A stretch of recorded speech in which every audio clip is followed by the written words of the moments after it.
Yo! Another day, another vlog na naman tayo ngayong araw at samahan nyo kami ngayong araw na ito. Meron tayong radio guesting with DJ Jiro. Ayan, dito yan sa 96.7 Destiny Radio. Kaya tune in!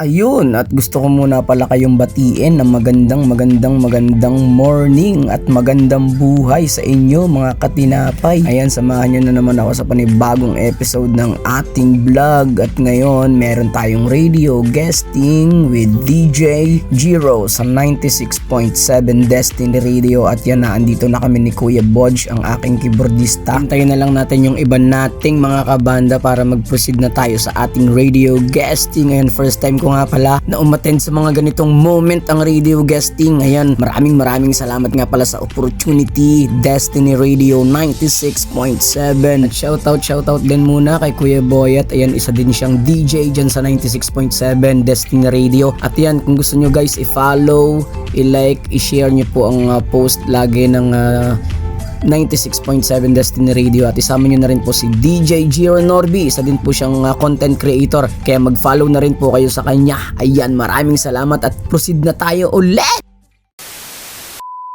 Ayun, at ang episode nga pala natin ngayon guys ay homegrown live interview with DJ Jiro kasama ang pinakamagaling na banda sa buong mundo, ang Olayapanit Emelang. Big shoutout nga pala sa Kapit Production Likhawit Music Festival 2026. No, Kuis, we're down to our to our final phase of the interview. Now, gusto ko namang malaman, Kuis, kung ano yung pinakang message nyo para sa lahat ng fans ninyo at sa mga magiging fans pa ng Olayapanit. Ano yung gusto nyong iparating sa kanila? Gusto naming iparating sa lahat ng mga fans, wag silang tumigil mangarap. Kasi habang nakakahawa ka ng instrument, habang nakakatugtog ka, purso mo yung dream na kaya mo pa, although medyo may edad, pero hindi yun yung dahilan para tumigil ka sa maabot yung pangarap mo. Always dream. Yun po yung pwede naming sabihin sa mga tao. Huwag kayong titigil hanggat hindi nyo nakukuha yung gusto nyo, yung pangarap nyo. Nandun ba sa kanta mo? Dream On? Oo, nandun yun Ayan, sa sinasabi mo yun sinulat sa nating sinulat yung kanta. That's very nice. Now, Kuis, ano namang invite nyo naman ang mga tao sa performance nyo sa paparating na Likhawit Music Festival. Anong gusto nyo sabihin sa kanila? Anong dapat nilang abangan? And kailan yun at saan gaganapin? Let's go. Abangan nyo kami, Olayapanit. First day kami ng Likhawit, April 24. Gaganapin ito sa open space ng parking area ng SM City Lucena. Kita-kits tayo dyan, guys.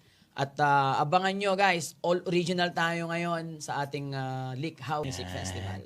The Last Echo, ang huling pugak ng Likhawit Music Festival. Abangan natin guys ang Olayapanit. These guys are very unique band. Sabi ko nga, living legend na itong mga to. 2 dekada sa musika at patuloy na gumagawa ng music. Ladies and gentlemen, nakasama natin sa programa ang bandang Olayapanit. Ayan, baka meron pa kayong gustong batiin bago tayo magpaalam ng tuluyan sa episode. Binabati ko po yung asawa ko at saka yung 2 kong anak, si Jaman at si Jamir. Oh. Magandang gabi sa inyo lahat. I love Ako din you. po sa aking asawa, si Mary Grace, at saka yung anak, Benedict. Yan, mag-shoutout ka din. Sinashoutout ko po yung aking pamilya at saka po yung mga malalapit po sa aking loob. Ayan. Shoutout I din dun. love you po sa inyo.